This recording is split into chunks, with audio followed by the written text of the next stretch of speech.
Singapore. Mr. Rogers, thank you so much for joining us today on USAWatchdog.com as you work out. Well, I'm delighted to be here, Greg, and if I can keep my breath, we'll keep talking. If I lose my breath, I'll either stop or I'll stop working out, one of the two. So all right. Well, this will let people know what's going on, because I had some comments about, is that man okay? Yes, Jim Rogers is okay. He's working out, and I'm glad to get you any way I can get you. So, I want to start out with your book, Street Smarts, Adventures on the Road and on the Markets. And we didn't have any precondition for me to do that. But it hit me that this is not your first book. Actually, a lot of people say this is the best book you've done, and you've done some good ones. But you have written books with a global perspective, traveling the globe, looking at different countries, markets, commodities. You are the ultimate big picture guy. You've been around the world. And of all the people that I hear warning about, problems in the economy, you scare me the most because you are the most mainstream. You are a guy that's gone back to the 70s in investing. You've made a lot of big calls. And when you say things like you're very concerned and you're worried and everybody else should be, that to me is a red flag. What are you worried about? What is it that you see that is your biggest worry that, could play out? Well, I guess the main thing, Greg, is that the central banks all around the world, this is the first time in recorded history that all major central banks are printing money at the same time and trying to debase their currencies. Japan, Europe, America, UK, they're all doing it. This has never happened. In the 30s, everybody had beggar thy neighbor policies. They raised tariffs and controls. But this is the first time we've had massive debasement of currency. And it's going to end very badly, but no matter what they say.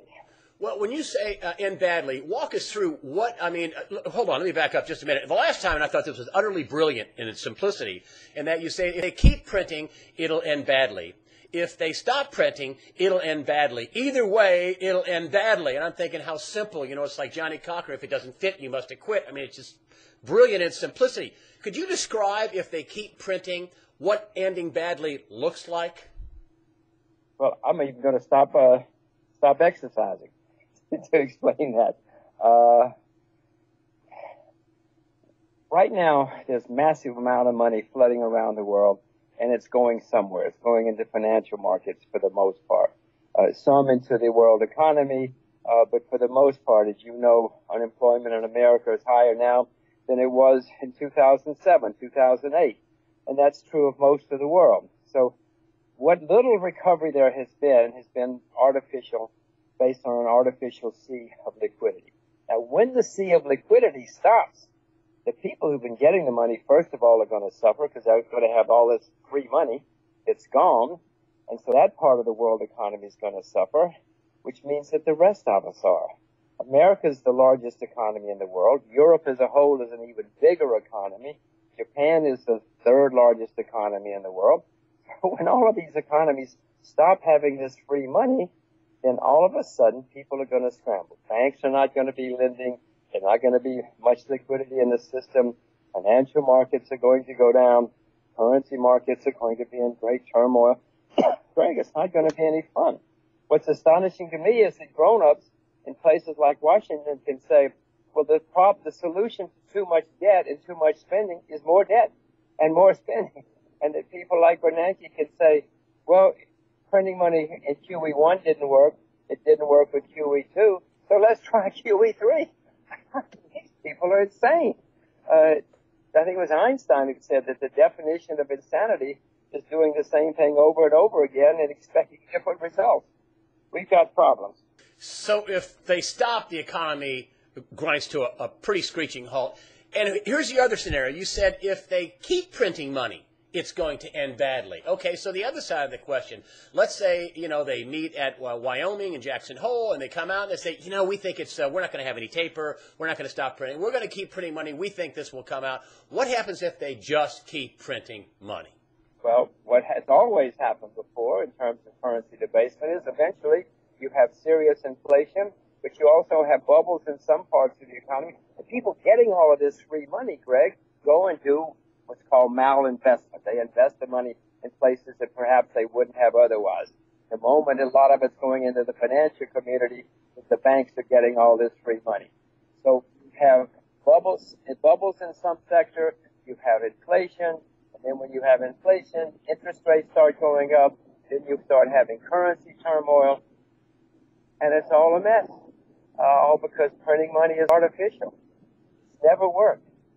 I had a guy write me on the site, and it's really sad. He's from Detroit, been working for 29 years as a firefighter or a police officer. I don't know which. He says, well, we were able to opt out of Social Security, and all I have is a pension. And, of course, you know the pension is $9 billion underwater.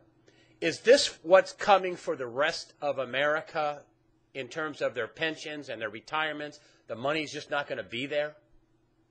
Greg, it's not just America. Yeah, I mean, we're Americans, and we focus on America, but as you pointed out, I've been around the world twice, and I invest all over the world.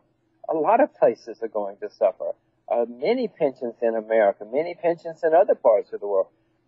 Many state and city pension plans are underwater, but many corporate pension plans are underwater too, Greg. No, we've been living on a world of unreality for at least 50 years in the United States. We've been kicking the can down the road for 50 years. Hoping that the problems will be solved, or at least they won't be our problems, they'll be the next generation's problems. Greg, no, finally, all of this is coming home to roost. We've had recessions every 4 to 6 years since the beginning of the Republic. We're going to have another one, I promise you. And when it comes, it's going to be worse because the debt has been going higher and higher and higher, and the artificial stimulation of printed money is just massive. Could we have banks? Banks do these bail-ins in the U.S. and in Europe. In other words, that they will just take money and say, hey, listen, we're going to print some money and we're going to take some depositors' money, especially if it's not insured. Are we heading for bank collapses and brokerage collapses? People don't even want to talk about brokerages and all this counterparty risk. Is that one of the things that you're, quote, very worried about? Oh, of course I am. Greg, it is now the law in America and in Europe that the governments can bail in, as you put it. You know, they can just take your money. Now, it's unlikely they will take more than the minimum, than the amount insured, but they're certainly going to take everything. They're allowed to now to take everything they can over the amount of the insurance. So sure, of course that's coming. Unfortunately for you and me and for your audience, the politicians know who pays them.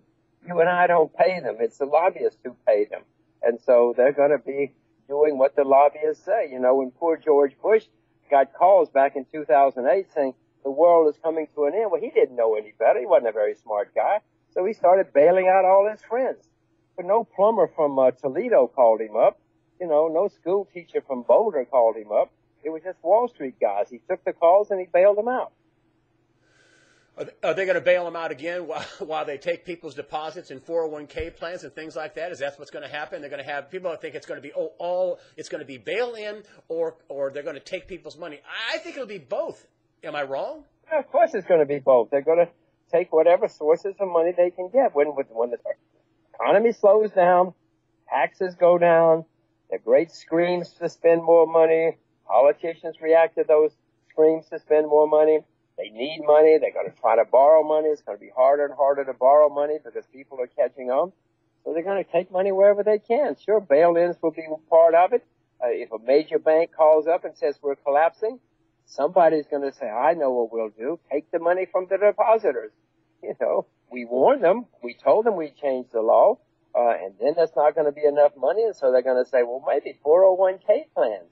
Why don't we go after the 401? And what they're going to say, Greg, is, listen, all of you innocent Americans have been doing badly in your 401k plans. What we're going to do is protect you. We're going to give you 30-year government bonds with a guaranteed interest rate, and then you don't have to worry about your 401k plan anymore. And we're going to take your money in return.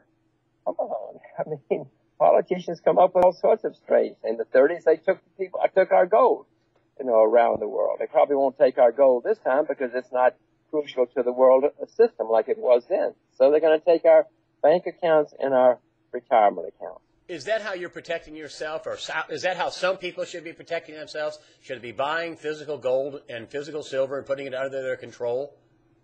Well, Greg, everybody has to make their own decision. They shouldn't listen to some guy they see on the internet, even if it's you, to protect themselves, and certainly not me. I own some gold. I own some silver. I think there'll be another chance to buy both sometime in the future.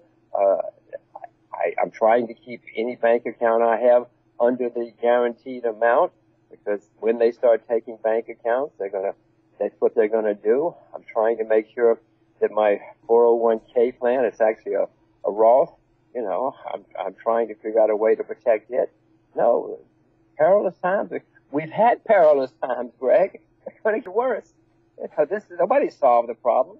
The debt's going higher and higher and higher. Do you know any country in the world where the debt is lower today than it was last year or 5 years ago? No. The debts are going higher everywhere, and grown men are standing up and saying, don't worry, this will solve the problem. I just want to read you a few headlines that came out in the recent few days here. Good people writing a post that I on this email list. I'm thinking, wow, there's a lot of death of the petrodollar, crisis unfolding, systemic crisis. These are words in the title. Economic crisis, economic collapse getting close. What do all those titles tell you? Are these people just crazy doom and gloomers, or is there some real fear out there? Well, I hope there's some real fear out there. Until people recognize that there's a problem, people don't act and solve the problem. You must know that. I mean, that's human nature. Many people deny, or first of all, they're oblivious that there's a problem. Then somebody tells them there's a problem, they deny it and say, go away. Eventually, when they know there's a problem, when they recognize there's a problem, whether it's overeating or overspending or whatever it happens to be, then people start to act. It's coming. Be worried. Be careful. Jim Rogers, and I'm going to plug your book, because if you want a global perspective, get it for